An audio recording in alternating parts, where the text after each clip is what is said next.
All right, what I have in front of me here is the official Pop! OS 24.04 long-term support edition with the Cosmic Desktop. That's right, after nearly 2 years of development, the Cosmic Desktop has dropped with a new ISO that's now available on the System76 site. I'm going to post a link in the description below so you can try out this alpha version of the Cosmic Desktop that's built on Rust yourself. But today I'm going to spend some time and go through, as I am excited to finally get this release an opportunity to use the Cosmic Rust Desktop. First off, I want to go and talk about what the installation process looks like. It is much like what we would expect from the System76 team, making it super easy to install things. They really focused on a great install experience, including selections between two different ISOs, the AMD version, the regular ISO, which is for all other computers that don't have the NVIDIA graphics card. And if you are sporting a NVIDIA graphics card, they have a second option ISO available to you. That way there's no mess of trying to enable proprietary drivers while you're installing things. This is expected of System76 at this point, as they release it with almost every ISO. Then when you begin the installation process, it's very much the same as what you would expect with the previous versions of Pop! OS. 24.04 is no different than what 22.04 was, and here I am going through that process of installation. It's very minimal, makes it easy for the user to select whatever options that they need to select. And of course, it has a very easy step-by-step process that walks you through how to install things. This installer, combined with the NVIDIA ISO that's available directly for site, makes it super easy for new beginners to hop on and start using this Linux-based operating system with the new Cosmic Desktop. It's no problem at all. And now that we're past the installation process, we are welcomed by the greeter here with the current time displayed, waiting for a password. We see our background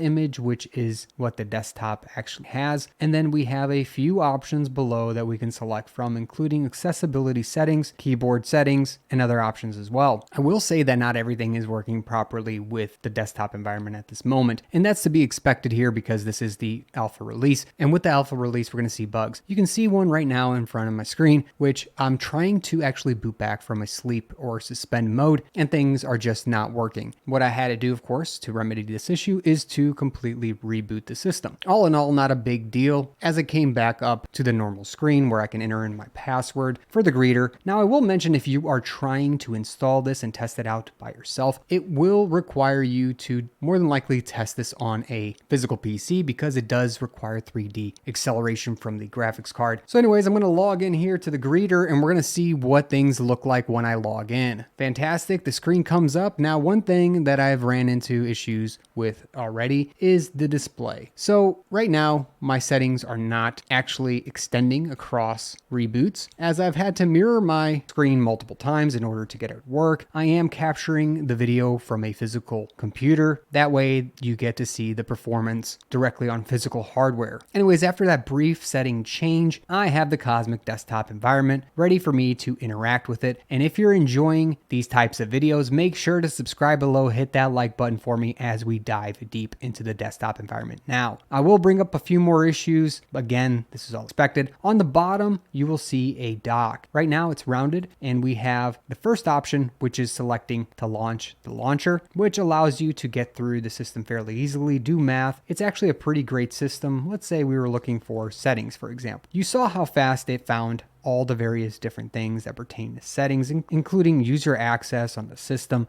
Cosmic settings, video playback system settings, system monitor, and NVIDIA graphics settings as well. Overall, this is great. You can also hit Control and some number in order to launch something. Let's say I want to launch the Cosmic Settings app. If I do Control 2, that's exactly what it does, and we have the Settings app up above. I'm going to minimize this. One thing that you'll notice is right now you do not see a thumbnail preview on any of these apps if they are open. For example, the Settings app is open, and if I hover over the Settings icon, I do not see a thumbnail. I believe they're going to implement this in the future, but what you do see here on the right-hand side is much like a Mac shows you any apps that are currently open on the far right. It does minimize the app down to the right-hand side. If you want to exit out, of course, on the far right, you can exit out, maximize here in the middle, and that's really your options there. Anyways, we'll come back to this app because we got got important settings to review, but we're going to continue on to see what the defaults are here. We have the Workspaces view, which you can select from if you want. There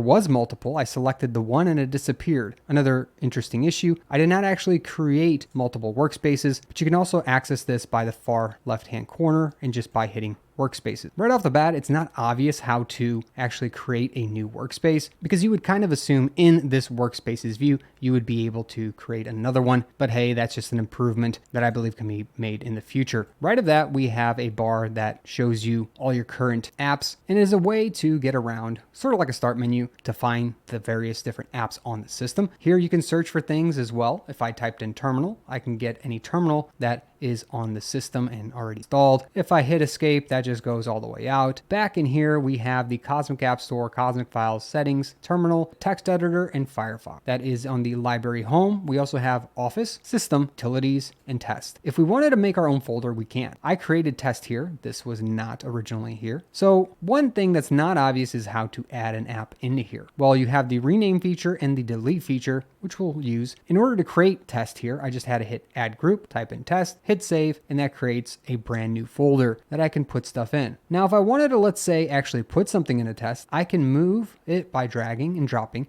which currently isn't obvious because it doesn't give you any kind of indication that we are able to move something in a test. But by hovering over this, you'll see Vim disappeared and it went over into test. What happens if I actually destroy this folder? It says that the application icons will get moved to the library home. Let's make sure that happens. And we're going to go over to library home, and sure enough, Vim is in there. That's how the applications window works. Anyways, right of that, we have Firefox available, and then the file manager, which has been completely reworked here as well. You can see that I currently have attached the Pop! OS 24.04, AMD 64, and video version, which I have freshly installed on here. So we can all take a look. I'm going to maximize this just to get a feel of what this looks like on the entire desktop. One thing you'll notice is it did hide the bottom here and blend in with the background of the dock, which I like that cohesive experience. You still have availability to see the dock and you don't lose space necessarily at the bottom because of the dock. Anyways, they made this app great. It's easy to navigate between directories. You can also make an edit and directly edit the path yourself. Let's say I want to go back to the home user folder. I can do that simply by hitting that edit button and changing up the path myself, or navigating it, of course, through the graphical methods, both on the left-hand sidebar or on the right. If you don't want the sidebar, you can completely get rid of it. And there are other views as well, including the list view, which I particularly like, or the grid view. You can easily show hidden files if necessary. We do have hidden files here. Since I am the home user directory, you'll notice bash history, bash logout, bash rc profile, and other files if I show hidden files. Anyways, there are great settings here as well. You can change up the icon size list pretty easily. Now that does get rid of the current view. You can set a default view in here and change up the size of icons and a grid if necessary. This file manager is nice and very easy to use. You can also search for items as well, top, just by hitting the magnifying glass. I can search for things like videos, for example, and boom, I get my videos folder. Of course, I have nothing in here as it is a brand new install. Exiting out of that, you notice the animation on the bottom actually collapsed into the center menu bar. So I'm going to show you that again. Make sure that you're paying attention to the bottom here. Once I hit exit, boom, it collapses in. There are many little tweaks and nice things when it comes to animations, showing a little extra effort on just making this a fun user experience while you're using Cosmic Rust Desktop. We're going to see some of those, but I'm going to launch a terminal here so we can look at what the terminal looks like. Another app developed directly for this desktop environment. We can issue our commands in here. This is what things look like if I were to, for example, install htop sudo app, install htop. You can see what the coloring looks here. Nothing overpowering. Everything's in green on the left side. If I were to, let's say, elevate my user privileges and log in as a root user, I am now root and it is in the same color as the rest of the text. It does not distinguish root in any special color. On the top left in file, you can create new tabs, which I love this feature because it is something great to be able to use in a terminal, especially if you're using multiple terminals. This just makes it easy to go between things. You can also create a new window if necessary, quit and close out of your tabs, but here it makes it easy to select large text if you want to view stuff in the terminal and you can't quite see it with the default text size. One thing that you'll notice around the entire system is that they've given you the option to default back to what the original size was, which is a fantastic feature because there's a lot of places where you start editing things and you just don't know how to get back. And they make this super easy, not only in here, but you'll see it across the settings app in multiple places. We can also edit this color schemes and make it dark or import our own color scheme. You can also export schemes. That way you can edit them and make them your own. Anyways, fantastic work. You're going to love the theming support available on this system. And finally, in the settings, you have quite a few settings to give it your own personal feel. You'll definitely want to check this out once you start using the terminal. Overall, it's great. Again, I've been exploring this desktop over the last 2 years and all the developments that have been made. So I'm very familiar with how this works. And it's pretty amazing at what type of a polished experience that they've made for us, even at an alpha stage. We're going to be continuing on here by exiting out of the terminal and looking at a few more apps here. First off, let's check out the store. One improvement that they've made is now when I click the various different sections, the corresponding name that I'm clicking on or subject actually matches what's up top here. This makes way more sense. Before, probably a few months ago, at this point, we did not have matching names. So it was kind of weird. Let's say you'd hit desktop and then you'd have, for example, productivity apps or whatever. Anyways, I like to see that they've made that change. You can explore new apps on your own, including editor's choice, popular apps, recently updated, developmental tools, so on and so forth. But you also have these subcategories side between create, work, develop, and many, many more. It just gives you access to some of the best apps available here on Pop! OS and on Linux to install and use right off the bat. This store is simple to use. You can easily look up something or filter it out by clicking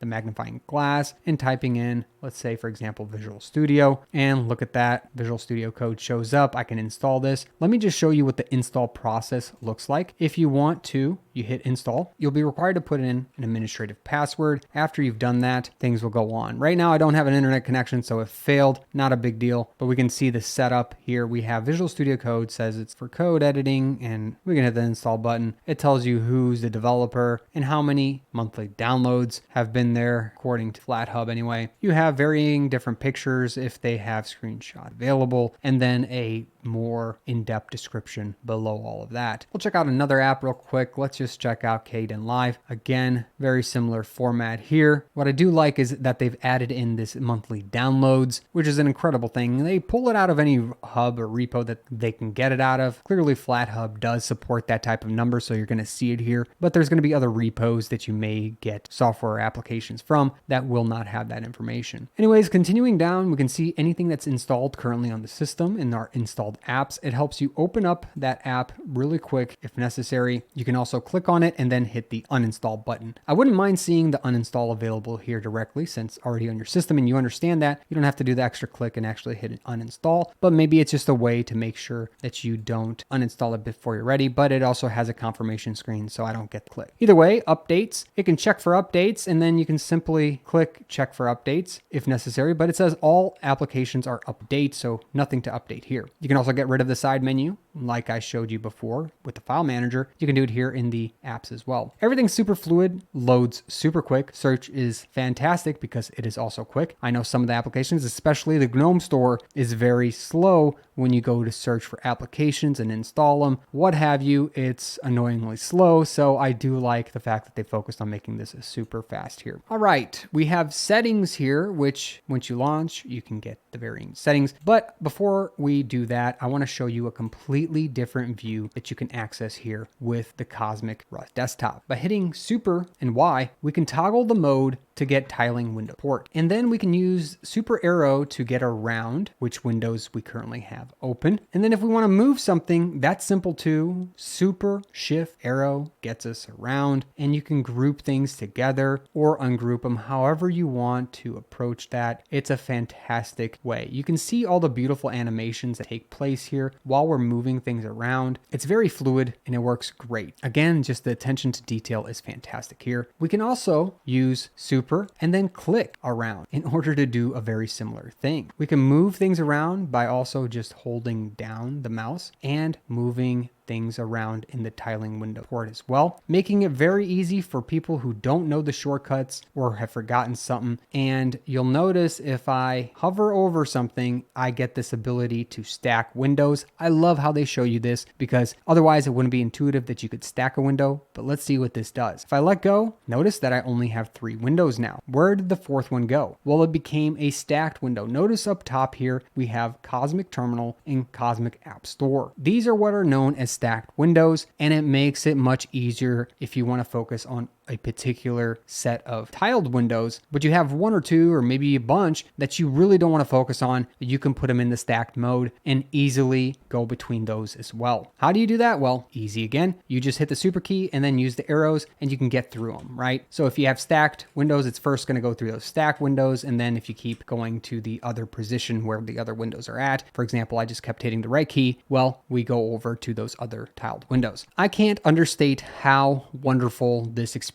is. Where a lot of desktop environments fail is in the fact that they just don't give you the option for tiling support at all. They only focus on the people using mice, whereas a lot of our workflows, especially in development, focus a majority of the time around the keyboard. So instead of having to interface with a mouse, you can completely interface with the keyboard. Now, where most would say, hey, it's good enough work to get you tiling support, well, System 76 made the mode very easy to toggle on and off. Automatically tiling the current workspaces is as easy as selecting this box here. And we again have amazing animations. You can select what new workspace behavior is, tiled or floating, and you get hints at what the actual shortcuts are here. And these 3 sets of shortcuts will get you most of the way. The active hint feature is currently on by default, but you can select that off as well. Let's continue on by talking about what's up here in what I call the status or applet bar. Here we have US selected. That's because the current keyboard layout is selected to be US English. You can change keyboard settings from up here as well. Right of that, we've already talked about this, tiling windows port, easily and effectively toggle it on and off. We have access to the current volume as well as input volume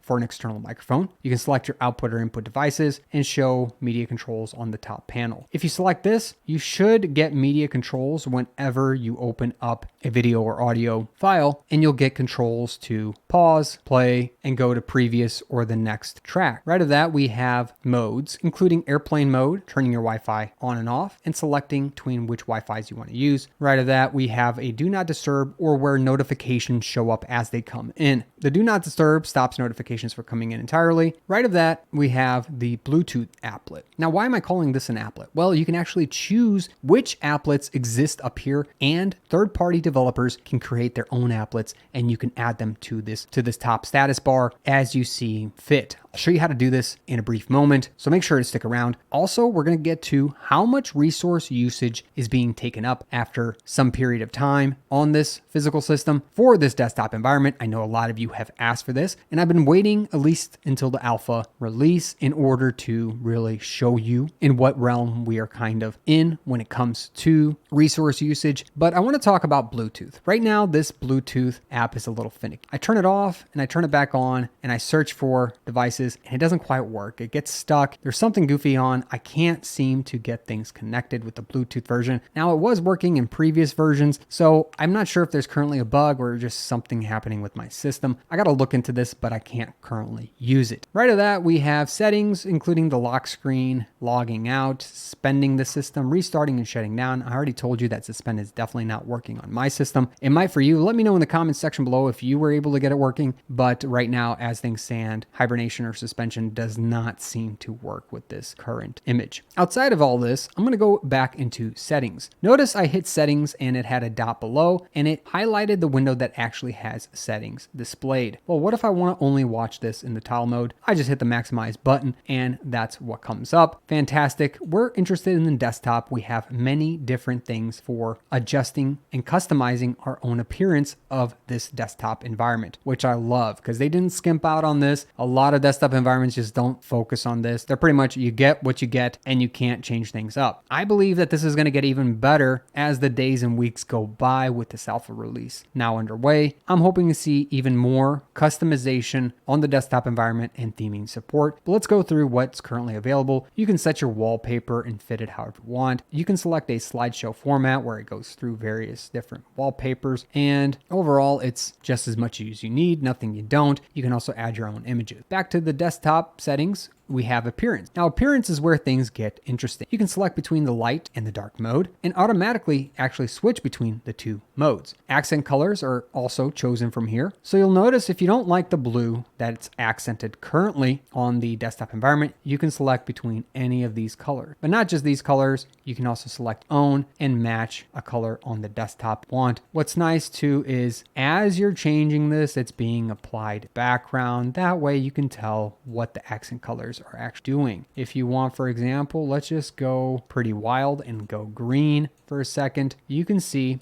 not too bad. The accent colors are applied on the fly. You can also select the hue of the color and copy it to your clipboard. That way you can save it. But one thing is, if you don't know what the default was, here's one of the best buttons available in this whole desktop environment. Reset to default takes everything back default, starting you from square one. That way you don't have to edit a whole bunch of things to go back, because there's a lot of options here as we're going to be getting into some more of them, but it's just a nice little feature to have. Application or window background is a nice one because you can actually customize the entire desktop color theme very easily by just selecting this one color. Now they base other colors off of what color you select. Notice I selected this red, which matches whatever's in the background here, more of like a maroon color maybe, where we see this is another lighter red color. And so the darker red matches what's on the bottom. The lighter red highlights some of the window panes inside of a window. I like this automatic choice that they create. You can also deselect this so it's not automatic, and you can select own colors as well. Notice how big of a difference that does make though. Anyways, I'm going to reset that to auto because I like the choices that it makes. I'm also going to change this a little bit so it's not quite as bright. This will do for now, and move on to interface text tint. A lot of colors that we can choose from here. I really do like all the different settings that we can play with and all the different colors and theming support. We have control component tint, using the accent color as an active window hint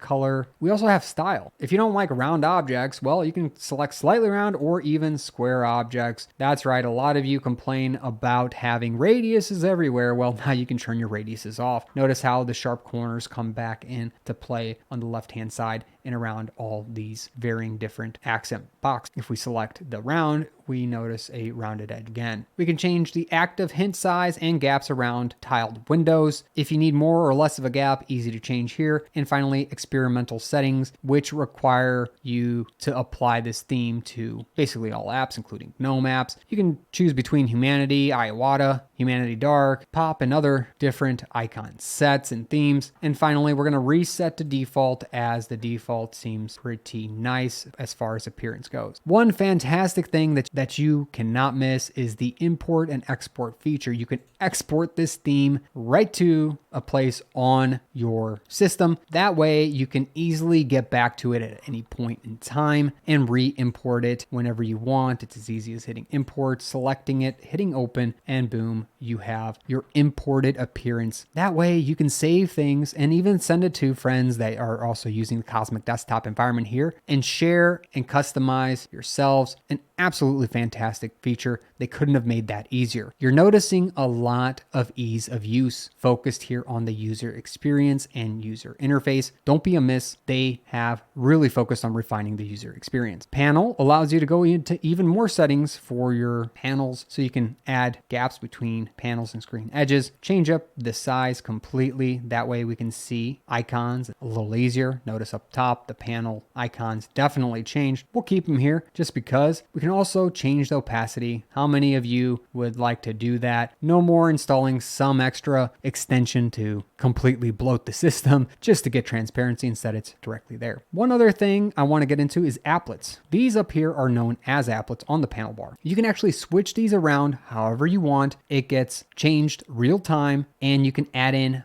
multiple of your own or even custom applications from third parties. This is what I was talking about. There's been a lot of focus on third party as well. Notice here I can search applets, install my own, they'll pop up, and then I can actually add these in as I want, and they will show up top. Now I do have a lot of them. I've even put the icon set up top. We're making things look however we want. You'll also take note that as you're adding more things in, the desktop environment is smart enough to recognize that it needs to go to icons instead of text, all giving us ease of use. Again, we can reset to default and everything goes right back. It's a very powerful button. You'll love using that button. Explore, play, have fun with this desktop environment because it's hard to mess up, as you can tell. And I think this is only going to get better. So I'm super excited to be using this. We can also edit the dock. I mean, there's so many options here. I'm not going to go into all of this because it's getting overwhelming at this point. If you want me to do an in-depth video of customizing the Cosmic Rust desktop environment here on Pop! OS, let me know in the comment section below. Then I'll go through these settings individually, customize it to how I personally like things, and maybe I can even throw out some of the exported files so you can make your desktop look like mine. Anyways, continued on, we have window management, not much in here currently, just the way that the windows display, whether or not you can minimize, maximize, and what the super key does. Workspaces, you can select whether they span displays or currently stay on separate displays, and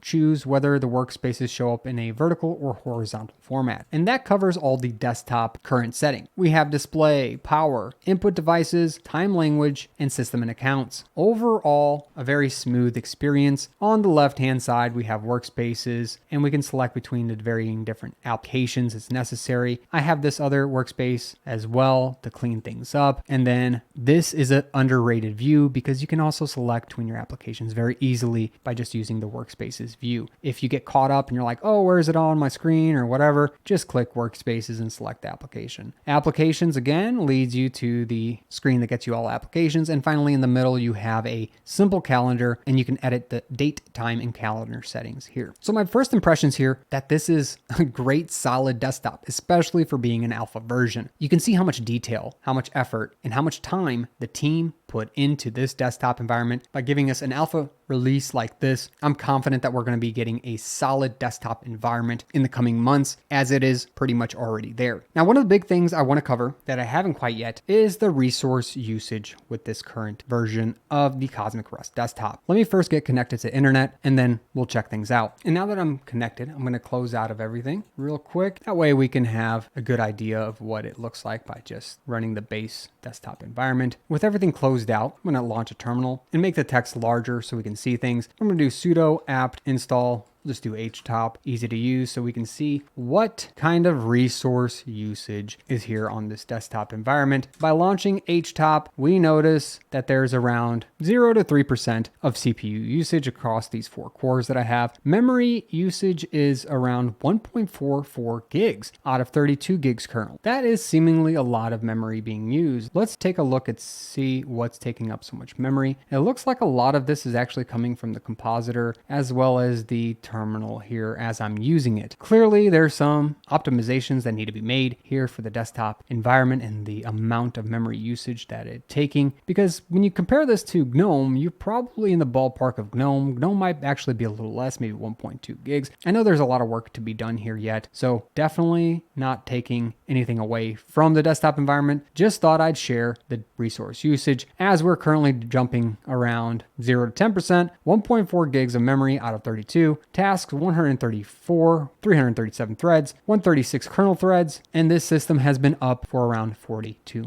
minutes. I thought a lot of you would appreciate just being able to see this alpha release of the desktop environment. Are you going to be trying it out after this in-depth review of the environment? Let me know in the comments section below. I hope it will. A lot of exciting things coming out of System 76. They said they'd release it on August 8th, and they sure did. I'm super glad to be following around with the development and progress on this for the last years. I intend to keep going through as a lot of you are excited to give this a shot. Now's your chance. If you want an install video on this, let me know in the comment section below. I'll think about making one. That way you can try the pre-alpha yourself if you're not confident on how to do it. Regardless, catch me in a great community on Discord, and I'll catch you in another video. Thanks for watching. Linux can be hard to understand, but I take the most commonly used terms, commands, and subjects in Linux, and I break them down into simple to read documents, including Linux terms, flashcards, a checklist, a cheat sheet, and a mind map. And if you're ready to level up your Linux experience and knowledge, go to learn.savvynik.com now and get access to these sheets.